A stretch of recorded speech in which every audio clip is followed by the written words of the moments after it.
The way we consume and share news today is largely rooted in social media outlets, a reason why it's crucial to look at what's being discussed online. From the hottest issues and trends for our daily social media minute, we're joined by Erica. Good morning. Good morning. Happy Tuesday. Happy Tuesday. It feels like a Monday to me. A little bit. Yeah, because, I had a day off from work yesterday. From my day job, that is. Well, then happy second Monday to you.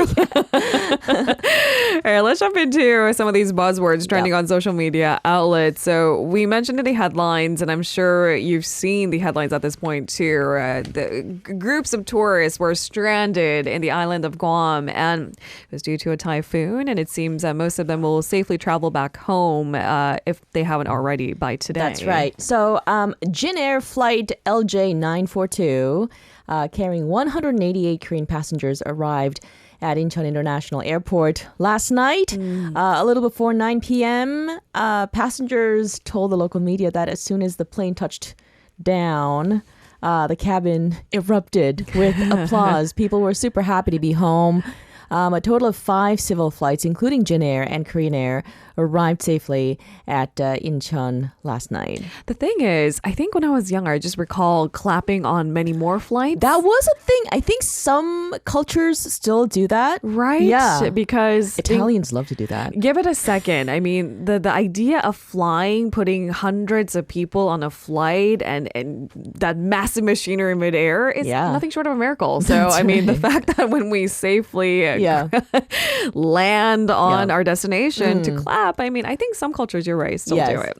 All right, so the travelers who had been stranded in Guam, which was, again, hit by a super typhoon, Mawar, last week, had plenty of stories to share. Many of them were actually heartwarming experiences when, the going gets tough. Tough get tougher. That's right. According to various local news sources, apparently travelers gladly opened up their hotel rooms to other fellow Korean travelers who didn't have access to a shower or fresh running water. I saw that they were like rationing water. Yes, that's right. Point. Many of the resorts and hotels had apparently put a time cap on running water.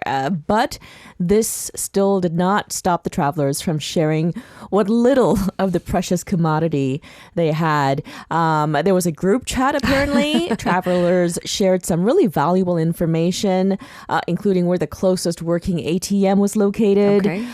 They even shared common household medicine like Tylenol. Some parents also offered to share their children's toys with other families with children. I think that was so nice. I think that's incredibly sweet. How did the kids feel about it? I feel like they would have opened up their treasure chests too. Yeah, they took turns apparently, all the children. No! Yeah. Isn't that sweet? It really that's is. Incredibly sweet. So travelers each had their share of woes to tell as well. Again, not having enough access to clean water just sounds icky. Yes, some travelers said they had to pour buckets of rainwater, collected rainwater distributed by the hotels to flush the toilet. Okay. One family had a sick child with a fever of 39 degrees and the AC in the room was not working.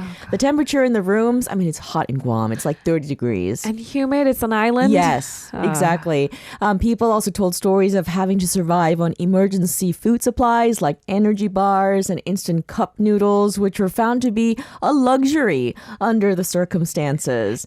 Isn't that turnaround just painful? Yeah. You're on vacation. You're expecting certain quality of service and food and adventure, and suddenly you're surviving on instant cup noodles. Yeah, when an energy bar is a luxury, that says so many things. Some travelers were even kicked out of their hotels and had to take shelter in rented vehicles. One family said the elevator that they were in stopped multiple times due to power outage. There were many other unexpected situations that travelers had to face as well. Many of them had to, take last-minute leave of absence from work.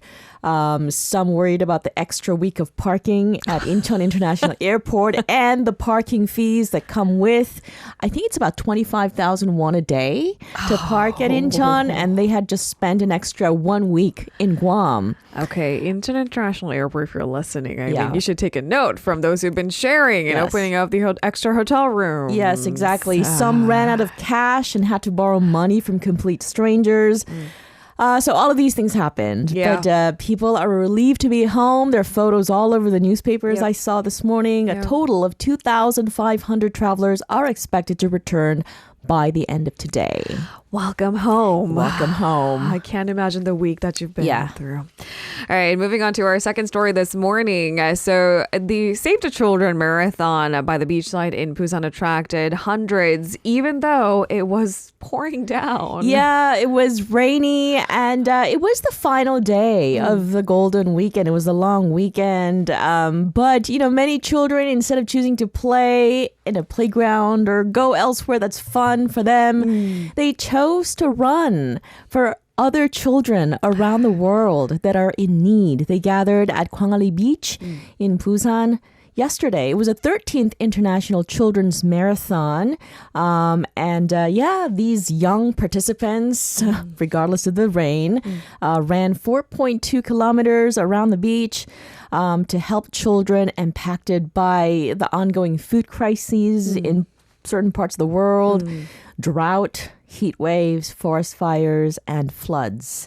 One of the campaigns, for example, is to send goats to Africa to help poor families at risk of malnutrition. So the marathon itself raises money to buy the goats That's and send right. it to Africa. Exactly. Okay. And the event was hosted by Save the Children and Yonhap News Agency and sponsored by Hyundai Motor Company. Okay. Now, the participation fee was 20,000 won per person. Now, that money is going to be used for a project to help respond to Uganda's food crisis. I think this is just about the best lesson you can teach your children. Exactly. And I applaud the parents as well for being supportive. Because they had to run with the kids in the rain too. That's right. And that's not part of my vacation plan. Is it for you? Usually not. It's not. I mean, it drizzles a little bit. I'm a baby about it. I'm Yeah. thinking, bring out the umbrellas or rain boots or raincoats. Yeah. I mean, they did have raincoats on, but they ran through it, I think. I just want to give each and every child a little pat on the back. There are photos floating around on the internet, and these kids are wearing, raincoats. Raincoats. And I think these kids were divided into 2 or 3 different groups, like the slower group. Kids wanted to run a little bit slowly, and some kids who wanted to run faster. So, yeah. Good job, well done. Yep. All right, on to our final story today. So we haven't talked about ChatGPT's disruption in a while. And it doesn't mean that there isn't news about ChatGPT every single day. We took a beat because we realized if we just bombarded every single day, which we could, it might deter you from actually, talking about it further. Now, it turns out an American lawyer in Manhattan in New York City used ChatGPT in a federal court. Things really didn't go right. Yeah, I mean, this is an accomplished lawyer who's been doing what he's been doing for decades, and this is a really embarrassing situation for him. But nonetheless, he's going on the record and talking about his experience to maybe so that his tale can serve as a warning. That's right. So what did the lawyer do wrong? Well, he submitted a federal court filing that cited at least 6 cases that don't exist. So the lawyer had used ChatGPT, which completely invented these cases literally out of thin air. It does not exist. Yep. It got creative with the writing. That's right. And said that these 6 separate cases existed. That's right. So the lawyer in the case, his name is Steven Schwartz, is representing this man who is suing Avianca Airlines after a serving cart allegedly hit his knee back in 2019. Now, the lawyer, Schwartz, said he had never used ChatGPT before and had no idea it could just invent cases. Actually, even from afar, I wouldn't know that ChatGPT is capable of this. Oh, ChatGPT lies very well. It's very, very clever. And it's very convincing. And if you repeatedly ask it whether or not it's a legitimate case or not, it tries to even justify itself. That's right. That's what this lawyer did. He asked ChatGPT if these cases were real, and the chatbot insisted that they were. But it was only after the airline's lawyers pointed out in a new filing that the cases don't exist, that the lawyer discovered his error, or should I say the computer or the AI's error, depending on how you look at it. And I don't think we have the laws in place to blame ChatGPT just yet, or at least charge ChatGPT creators. Anyway, a hearing has been scheduled for June 8th to decide what to do in this tangled mess. And the judge is not happy about it. You know what? The thing is that these conversations that we humans have with ChatGPT, they feel very, very organic. That's the trouble, isn't it? And, it feels normal that, ChatGPT does have a mind of its own. You know, I've been hearing stories about it, a lot of stories about that in recent days. And the technology so far is actually quite inaccurate. So we always have to cross-check. Cross-reference several times. ChatGPT will often just invent facts and sources. And it's not just ChatGPT either. It's Google's competitor product, Bard, that also has similar problems, apparently. But the thing is, none of these problems have actually stopped people from using this experimental technology, let's call it.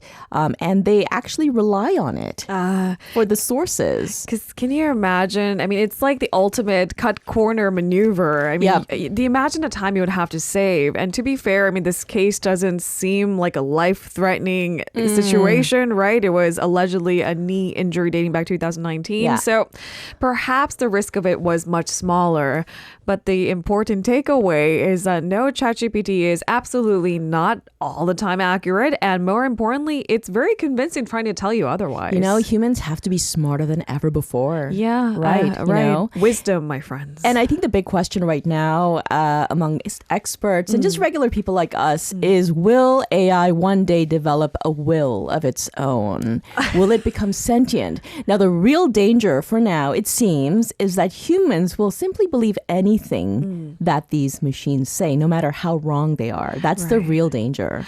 We talked about a story of this man cutting his own life short because he was having an environmental conversation and he was engulfed by the idea of climate change and how it being, well, largely human responsibility. And he thought taking his own life might preserve planet Earth. And that's after a really, really deep and horrible conversation gone wrong with ChatGPT. And so for now, we just have to be responsible and fact check everything. That's right. Yep. Wisdom. All right. Thank you very much, Erica, for today's updates. Pleasure. See you tomorrow. See you tomorrow. If you're listening to our program using the podcast service, just a reminder that we do go live Monday through Friday, 7 a.m. Korea Standard Time. So tune in and help us make the show more informative by giving us your input. See you bright and early on Good Morning Seoul.